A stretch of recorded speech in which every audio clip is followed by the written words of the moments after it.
Hi, you are watching the Times News. A Ukrainian commander said Russia was pounding Ukrainian positions with airstrikes and artillery barrages. Meanwhile, the UK said Moscow was gaining little by pouring resources into the Donetsk region. The situation is difficult but controllable, Ground Forces Commander Colonel General Oleksandr Syrskyi said on Monday, in comments quoted by Ukraine's Media Military Center. Russian forces were striking western Bakhmut, as well as the city of Avdiivka, Ukraine's Armed Forces General Staff said on Sunday. Syrskyi said that Moscow was deploying special forces and airborne assault units to the battle, to give the private mercenary Wagner group some rest. Wagner has spearheaded Russia's assault on Bakhmut. Meanwhile, Denis Pushilin, the Russia-installed head of the eastern Ukrainian Donetsk region, posted on Monday a video of himself from the heavily destroyed Bakhmut. The video suggests Russian forces have already made significant gains there. The battle for Bakhmut is the longest and bloodiest since Russia invaded Ukraine in February last year.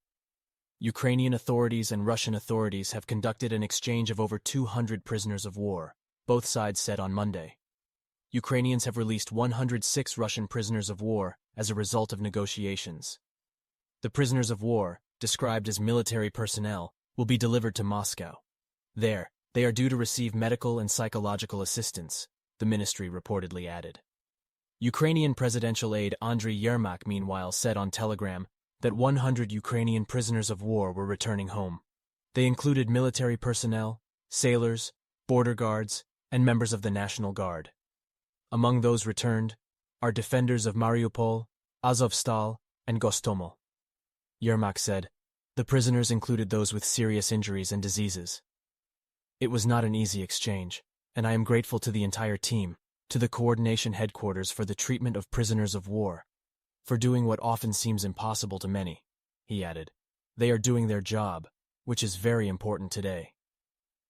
Alexander Lukashenko, who was sworn in as president of Belarus following a 2020 contested election, called on Monday for security guarantees from Moscow in case of aggression against Belarus. During a meeting with Russian Defense Minister Sergei Shoigu in Minsk, Lukashenko said he had previously discussed the need for such guarantees with Russian President Vladimir Putin.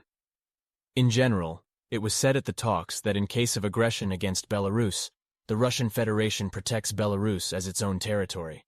We need such security guarantees. He added that it had been agreed with Putin that Russian experts would come to Belarus to discuss the issue, in the context of the situation that is taking shape around us today, including the special military operation. Russia refers to its invasion of Ukraine as a special military operation. Belarus hosts a group of Russian forces, and had in the early days of the war, allowed Moscow to launch an attack on the Ukrainian capital Kyiv from its territory.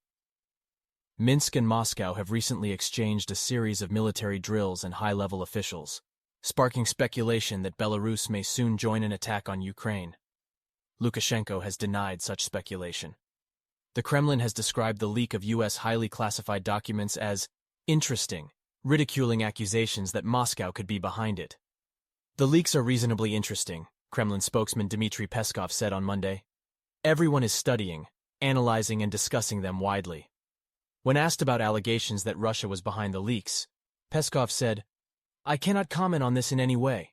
You and I know that there is in fact a tendency to always blame everything on Russia. It is, in general, a disease.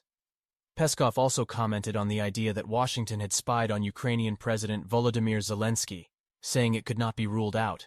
He added, but the fact that the United States has been spying on various heads of state, especially in European capitals for a long time now, has come up repeatedly, causing various scandalous situations. So these are all the latest developments so far that I presented to you.